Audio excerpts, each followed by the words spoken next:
kata in the US iyudo ka nitie jok moko ma primaries giyombo kata mana gi 90%. To gimomiyo nitie voter confidence in the US en ni jogi nomiyo opportunity mondo giyier ng'ama biro ting'o bandera margi kadhi e yiero mar elections.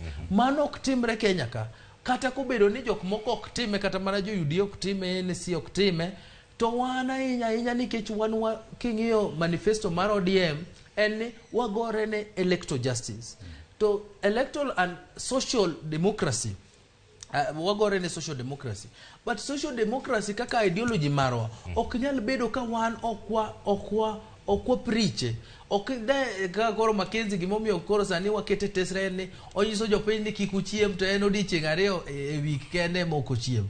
Omiyo ji tho to kendi yiko. Omiyo wano wach malet ahinya. To e siasa ka mane gik matimore iyudo ka kinde ka kinde wawacho the same thing nikech komiwa opportunity mondo walos wachni wiwa wil mondo wadhi e weche moko mago yuma ahinya mago yuma to kendo wiwa wil kaso bang' mano bang' yiero 2027 koro wabiro yuago the same thing. Emomiyo jowagunda nowacho ni the more things continue to develop, the more they remain the same. Kaka gik moko medre dhi mbele e kaka gimedo bedo mana kaka gintie. Gik mogore ne kawuono gi e gik mane wagore ne 2013 e gik mane wagore ne 2017. Reforms mane watimo in 2017 emano miyo yiero ma 2017 no goloko. Omiyo we can see some progress. But kinde ka kinde ma ok wasebedo piny mondo wabed focus gi reforms, onge gima osetimore, we are still back to square one. Leave alone that. To the political class weche mag economy.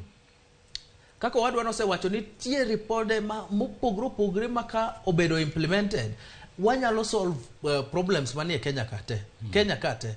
In 1995 jo Kenya no bedo surprise ni President Moi no keta put moyiedhi mondo ng'i weche mag cultism masani wagore nego Kenya ka sani. Omiyo do bedo implemented de koronge. Weche mag economy nitie reports mo kinyal tieko.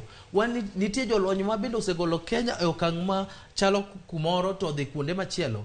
E pinje maoko jogo ong'eyo ni Kenya kiyudo jatich ma motiegre